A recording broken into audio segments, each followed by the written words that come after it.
Bradford's vision is a successful, healthy city where the urban population can experience an attractive, sustainable environment. It's about what is the journey, what is a vision, and how do we implement the vision into practice. Bradford Council has declared a climate emergency and is committed to a green economy. And the work we are doing with partners such as Born in Bradford and the University of Bradford is just one of the examples of this. So today is all about looking at the opportunities that we can give to our students away from them after they've been to the University of Bradford, studied with us for a period of time, give them some experience, go away with knowledge of sustainable building developments and projects that's taking place across the city of Bradford. We have 10,000 students, and I don't know how many of our students actually know what's happening in Bradford. We want the students to be excited and enthused about a young city, a city that's growing, to look how we can deliver over the next 15 to 20 years. While we are back in Bradford by 2025, we'll see a completely new phase of Bradford, which will be more on the green and the sustainable walk of life. The whole idea for this kind of collaboration is to enhance the quality of teaching and make the learning global. To understand how different teams within Bradford Council work together, whether it's environment, transport, infrastructure, and to reflect and use it in their assessments and assignments. Can't wait to meet international students. Hopefully some of them might speak French. I'll be able to talk French with them.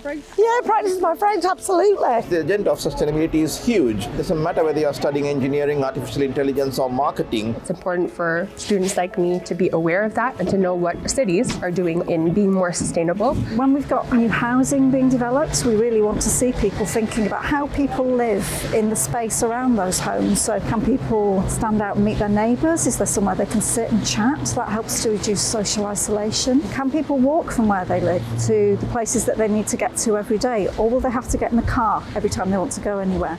So some of the placemaking we're doing, taking out road space, putting in greenery, will improve the sort of experience of visiting Bradford and living here. We're here at the Mirror Pool at City Park, and every summer it's like a sort of seaside resort full of families enjoying it. It's completely free. I've been doing tours of City Hall for the international students. Bradford has one of the biggest number of listed buildings. It helps to give the city identity when we have so many heritage assets. You're using less embodied energy if you can retain old buildings and convert them and keep them in use for current residents, businesses, to live and work and study. We've worked closely with landscape architects to make these places really attractive.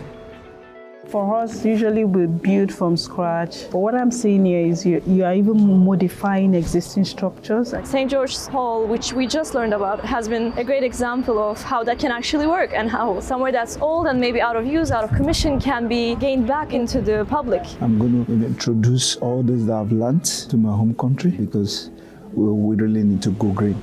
We want to make an attractive environment and keep air quality as best as it possibly can be. So the measures that we're putting in place are very much a balance of vehicle reduction but increasing public transport facility. We are looking at improving walking connections and improving cycling connection through the middle of the city. We can introduce cycle hangers into some of these communities so they can store their bikes. They're trying to build a city that's more for the pedestrians, more for the people. It's about making it easier for people to make the changes that they want to make. Because it shouldn't all be about individuals having to make all the changes, it's about making it easier for a whole community. We move forward to the Osler statue. There's a very thriving area of shops and bars at the top of town, particularly around North Parade. So we're not only looking at trying to improve the business environment, we're also on the back of that introducing flood mitigation, things such as suds, tree pits, rain gardens. We've both been brought in to take students around Bradford Foster Square Station and what we're doing there. We're effectively removing everything that's there now and taking the station back to square one, putting back in a new building. We're working with the railways to increase capacity so that we can have regular services to London. As we were walking to and from the station today, it does become apparent, doing it all day, quite how bad pedestrian links are. It wasn't just the students doing the learning. Bradford's ambition is to be an exemplar local authority for clean growth, making major improvements in air quality and the livability of our urban areas, with active travel routes, better connectivity and accessibility to local facilities. Once it's completed, you've got deliverables, you've got an outcome that you know the community will enjoy for the decades or the century to come. It's a commitment to Bradford. I really enjoyed visiting Bradford, and the kind of hospitality which I got, it's great, amazing. I think I'm pretty much ready to be a tour guide for Bradford when I come back here.